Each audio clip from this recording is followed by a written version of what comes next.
Israel Mediterranean सी के eastern shores पर स्थित एक छोटा सा देश मिडिल ईस्ट में एक स्ट्रेटेजिक लोकेशन पर है। यह नॉर्थ में लेबनान, नॉर्थ ईस्ट में सीरिया, ईस्ट में जॉर्डन और साउथ वेस्ट में इजिप्ट से घिरा हुआ है। यह जियोग्राफिक पोजीशन इसे हजारों साल से हिस्ट्री, कल्चर और कॉन्फ्लिक्ट के क्रॉसरोड्स पर रखता है। अपनी कंपैरेटिवली छोट साइज के बावजूद इसराइल ने ग्लोबल अफेयर्स में एक ही सिग्निफिकेंट रोल निभाया है। कॉन्टिनेंट्स के बीच एक ब्रिज के रूप में इसकी यूनिक पोजीशन ने इसकी डेस्टिनी को शेप किया है। यह इसकी डिवर्स पॉपुलेशन, इसकी वाइब्रेंट इकोनॉमी और इसके कॉम्प्लेक्स जियोपॉलिटिकल लैंडस्केप में रिफ्लेक्ट होता है। इसराइल की स्ट्रेटेजिक इंपॉर्टेंस इसके नेबर्स और वाइडर वर्ल्ड के साथ इसके रिलेशनशिप्स को इन्फ्लुएंस करना कंटिन्यू रखती है। 21st सेंचुरी में इसराइल एक वॉलेटाइल रीजन में अपनी सिक्योरिटी मेंटेन करते हुए एक पीसफुल और प्रॉस्परस फ्यूचर बनाने की चुनौती का सामना कर रहा है। इसराइल ने इनोवेशन के हब की रूप में ग्लोबल रेपुटेशन कमाई है, जिसे अक्सर द स्टार्टअप नेशन कहा जाता है। यह टाइटल इसराइल के हाई टेक स्टार्टअप्स के रिमार्केबल कंसंट्रेशन और एंटरप्रेन्योरशिप की कल्चर को रिफ्लेक्ट करता है। इस सक्सेस में योगदान देने वाले फैक्टर्स में एक strong education system, risk taking को इनकरेज करने वाली कल्चर और रिसर्च एंड डेवलपमेंट में सिग्निफिकेंट इन्वेस्टमेंट शामिल है। इसराइल का military experience, specially cyber security और इंटेलिजेंस जैसी एरियाज में ने भी टेक्नोलॉजिकल एडवांसमेंट को बढ़ावा देने में रोल निभाया है। इजरायली कंपनीज और एंटरप्रेन्योर्स ने सॉफ्टवेयर डेवलपमेंट, टेलीकम्युनिकेशंस, बायोटेक्नोलॉजी और रिन्यूएबल एनर्जी जैसे फील्ड्स में सिग्निफिकेंट कंट्रीब्यूशंस दिए हैं। मेजर ग्लोबल टेक्नोलॉजी कंपनीज ने इसराइल में एक सिग्निफिकेंट प्रेजेंस एस्टैब्लिश की है, जो नेशन के टैलेंट पूल और इनोवेटिव स्पिरिट को रिकॉग्नाइज करता है। स्टार्टअप्स और टेक्नोलॉजिकल इनोवेशन का यह थ्राइविंग इकोसिस्टम ने इसराइल को कटिंग एज टेक्नोलॉजीज में एक ग्लोबल लीडर के रूप में पोजीशन किया है, जो वर्ल्ड स्टेज पर एक टेक्नोलॉजिकल पावर हाउस के रूप में इसकी स्टेटस को सीमेंट करता है। इसराइल एक रिमार्केबली डाइवर्स पॉपुलेशन का गौरव करता है, जो सिविलाइजेशंस की क्रॉसरोड्स के रूप में इसके हिस्ट्री का एक रिफ्लेक्शन है। इसके लोग अलग अलग बैकग्राउंड से आते हैं, हर एक नेशन के यूनिक सोशल फैब्रिक में योगदान देता है। इसराइल की पॉपुलेशन का मेजॉरिटी जूइश है, जिसमें सिग्निफिकेंट अरब, मुस्लिम, क्रिश्चियन और ड्रूज कम्युनिटीज हैं। यह डिवर्सिटी देश की लैंग्वेजेस, रिलीजन्स, ट्रेडिशंस और कल्चरल एक्सप्रेशंस में एविडेंट है।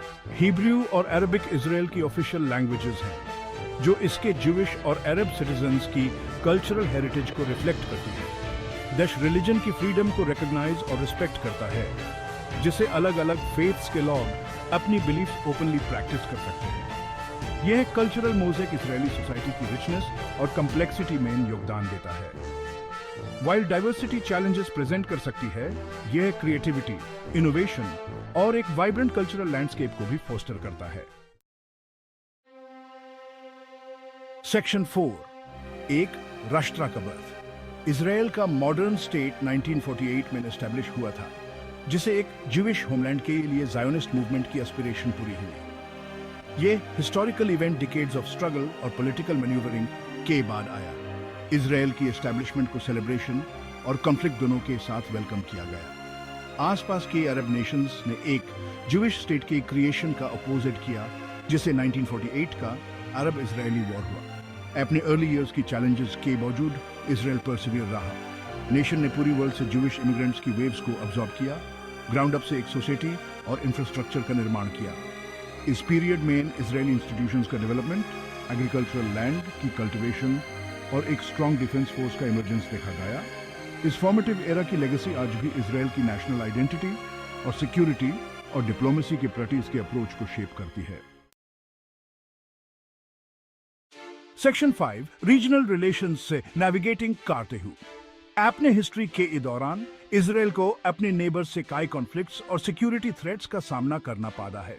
इन कॉन्फ्लिक्ट्स का इजरायली सोसाइटी पर प्रोफाउंड इम्पैक्ट पड़ा है, जिसे इसकी फॉरेन पॉलिसी और डिफेंस के प्रति इसका अप्रोच शेप हुआ है। अरब इजरायली कॉन्फ्लिक्ट, जो टेरिटोरियल डिस्प्यूट्स और पॉलिटिकल टेंशंस में रूटेड है, डिकेड से रीजन का एक डिफाइनिंग फीचर रहा है। इसराइल ने नेबरिंग अरब स्टेट्स के खिलाफ कई वॉर्स लड़ी हैं, जिसके रिजल्ट में ऑनगोइंग टेंशंस और सिक्योरिटी कंसर्न्स बनी हुई है। इजरायली पैलेस्टीनियन कॉन्फ्लिक्ट, जो ब्रॉडर अरब इजरायली कॉन्फ्लिक्ट का एक की एलिमेंट है।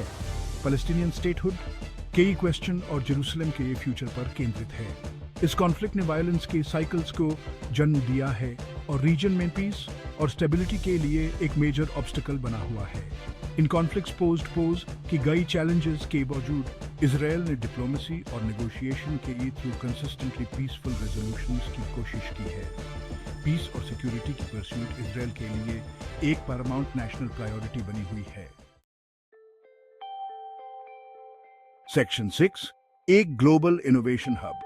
जियोपॉलिटिकल चैलेंजेस के सामना करने के बावजूद इसराइल एक ग्लोबल इकोनॉमिक पावर हाउस और टेक्नोलॉजिकल इनोवेशन में एक लीडर के रूप में उभरा है।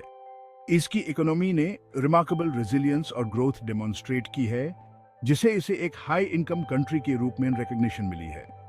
इसराइल की इकोनॉमिक सक्सेस का श्रेय कई फैक्टर्स को दिया जा सकता है, जिसमें इसकी हाईली एजुकेटेड वर्कफोर्स, एंटरप्रेन्योरशिप की कल्चर और इसका स्ट्रॉन्ग टेक्नोलॉजिकल बेस शामिल है। कंट्री ने रिसर्च एंड डेवलपमेंट में सिग्निफिकेंट इन्वेस्टमेंट्स किए हैं, जिससे स्टार्टअप्स और इनोवेटिव कंपनीज का एक थ्राइविंग इकोसिस्टम फॉस्टर हुआ है। इसराइल की इकोनॉमिक प्रोग्रेस इसकी बॉर्डर्स के बियॉन्ड तक फैली हुई है। यह cyber security, water technology, agricultural technology और मेडिकल टेक्नोलॉजी जैसे फील्ड्स में एक ग्लोबल लीडर बन गया है। अपनी इनोवेशंस और एक्सपर्टीज को वर्ल्ड में एक्सपोर्ट करता है। इसकी ग्लोबल स्टैंडिंग के प्रमाण के रूप में Israel growing number of multinational corporations और रिसर्च सेंटर्स का घर है, जो इसके टैलेंट पूल और इनोवेटिव स्पिरिट से अट्रैक्ट होते हैं। इसराइल की इकोनॉमिक सक्सेस, इसकी टेक्नोलॉजिकल एडवांसमेंट्स के साथ मिलकर वर्ल्ड स्टेज पर एक ग्लोबल इनोवेशन हब के रूप में इसकी पोजीशन को सॉलिडिफाई करता है, जिसे आज से सिलिकॉन वैली से कंपैरिजंस मिलती है।